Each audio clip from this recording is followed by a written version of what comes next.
नमस्कार दोस्तों, MCC classes में आपका बहुत बहुत स्वागत है साथियों। ये है आपका कुछ साइंस के कुछ क्वेश्चन मैं आपको प्रोवाइड कर रहा हूँ दोस्तों, जो आपके एमपी पुलिस के हिसाब से बहुत बेस्ट रहेंगे। आप इनको थोड़ा सा रिवीजन कीजिए, इनके नोट्स बना लीजिएगा और बार बार इनका रिवीजन कीजिएगा। तो आइए दोस्तों स्टार्ट करते हैं। और टेलीग्राम चैनल से अगर आप जुड़ना चाहें तो डिस्क्रिप्शन में लिंक दे रखा है, यहाँ से आप जुड़ सकते हैं। पहला प्रश्न आता है दोस्तों हमारा, बिल्कुल आराम से ध्यानपूर्वक सुनिएगा, इसको नोट भी आप कर सकते हैं दोस्तों।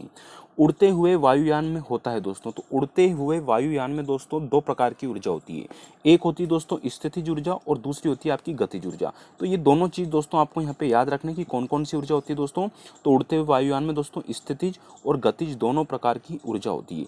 और याद रखना, स्थितिज और गतिज ऊर्जा का जो योग होता है दोस्तों वो होता है यांत्रिक ऊर्जा। क्या होता है दोस्तों? यांत्रिक ऊर्जा। याद रखना, इन दोनों का योग यांत्रिक ऊर्जा होता है। यांत्रिक ऊर्जा का मान एक यहाँ पे माना गया है।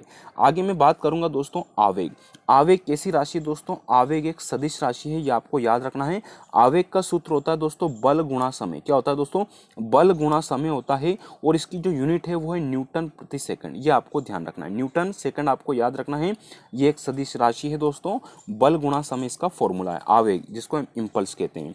फिर तत्व के सबसे छोटे कण को क्या कहते हैं? तत्व के सबसे छोटे कण को दोस्तों परमाणु कहते हैं, यानी कि एटम कहते हैं। तो तत्व के सबसे छोटे कण को हम परमाणु कहते हैं दोस्तों। धातुएं किस प्रक्रिया द्वारा गर्म होती है आपको याद रखना है। तो धातुएं दोस्तों जो गर्म होती है वो चालन विधि के द्वारा गर्म होती है, ये आपको याद रखना है। धातुओं की यहाँ पे चर्चा की गई है। फिर होता है दोस्तों हम नींबू तथा संतरे में क्या होता है? तो नींबू तथा संतरे में दोस्तों सिट्रिक अम्ल पाया जाता है। कौन सा तत्व मिलता है दोस्तों? सिट्रिक अम्ल मिलता है, ये आपको याद रखना है दोस्तों नींबू और संतरे में।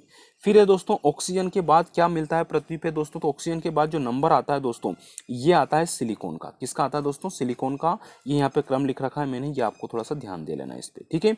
फिर है दोस्तों रेशम, जिसको हम सिल्क कहते हैं, प्राकृतिक प्रोटीन से बना होता है। रेशम किसका बना होता है? तो ये प्राकृतिक प्रोटीन का बना होता है, याद रखना है दोस्तों। फिर आता है 8वां नंबर का, शरीर को ऊर्जा दोस्तों किससे मिलती है? तो शरीर को ऊर्जा कार्बोहाइड्रेट से मिलती है। शरीर को ऊर्जा किससे मिलती है दोस्तों? कार्बोहाइड्रेट से दोस्तों शरीर को ऊर्जा मिलती है, याद रखिएगा। फिर है दोस्तों रसायन जो अपनी प्रक्रिया द्वारा सभी, जी बिल्कुल, तो दोस्तों क्वेश्चन है रसायन जो अपनी प्रक्रिया द्वारा सभी जीवों को नष्ट कर देता है वो क्या कहलाता है? पेस्टिसाइड्स दोस्तों। तो पेस्टिसाइड्स दोस्तों ऐसा रसायन है दोस्तों जो अपनी प्रक्रिया के द्वारा सभी जीवों को नष्ट कर देते हैं। फिर एक गुलाबी क्रांति किससे संबंधित है? तो झींगा उत्पादन से दोस्तों गुलाबी क्रांति संबंधित है, ठीक है। चलिए प्लीज दोस्तों वीडियो अच्छा लग रहा तो लाइक और शेयर जरूर कीजिएगा। क्वेश्चन है दोस्तों वाहन द्वारा तय की गई दूरी को कैसे नापेंगे? तो ऑडियोमीटर से नापते हैं। तो वाहन द्वारा जो तय की गई दूरी को दोस्तों हम ऑडियोमीटर से नापते हैं, याद रखना है। फिर है जल खारा प्लस जंग तेज। तो दोस्तों प्रश्न ये है कि जहाज का निचला हिस्सा दोस्तों इसमें जंग तेज होती है, ये क्यों होती है दोस्तों? जल खारा होता है, समुद्र की बात करिए, समुद्र में जहाज का जो निचला हिस्सा है दोस्तों वो खारे जल से क्रिया करता है दोस्तों, याद रखना। जंग इसलिए तेज वहां पे होती है निचले हिस्से में। फिर है सूर्य द्वारा उत्सर्जित ऊर्जा पृथ्वी तक पहुंचती किस माध्यम से? विकिरण के माध्यम से। तो सूर्य द्वारा उत्सर्जित ऊर्जा पृथ्वी तक जो पहुंचती है दोस्तों वो विकिरण के माध्यम से पहुंचती है।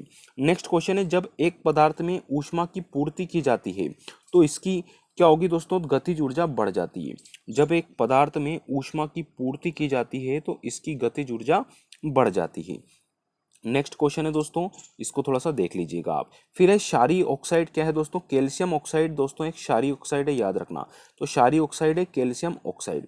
फिर है कार्बन के रूप दोस्तों कौन कौन से हैं? तो कार्बन के रूप है हीरा है, ग्रेफाइट है, फुलरीन। दोस्तों तीनों की तीनों कार्बन के रूप हैं, ये आपको याद रखना है। हीरा ग्रेफाइट आपको याद होगा, फुलरीन आपको याद कर लेना है।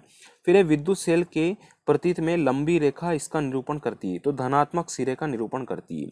तो विद्युत सेल के प्रतीक में लंबी रेखा किसका निरूपण करती है? धनात्मक सिरे का निरूपण करती है। फिर है दोस्तों सोडियम रोजिनेट साबुन में झाग उत्पन्न करता है, याद रखना। साबुन में झाग उत्पन्न कौन करता है? सोडियम रोजिनेट करता है, याद रखना। रोज साबुन लगाते हैं तो रोजिनेट याद रखना। फिर है नाभिकीय समस्थानिक होते हैं, समस्थानिक जो रेडियो एक्टिव होते हैं।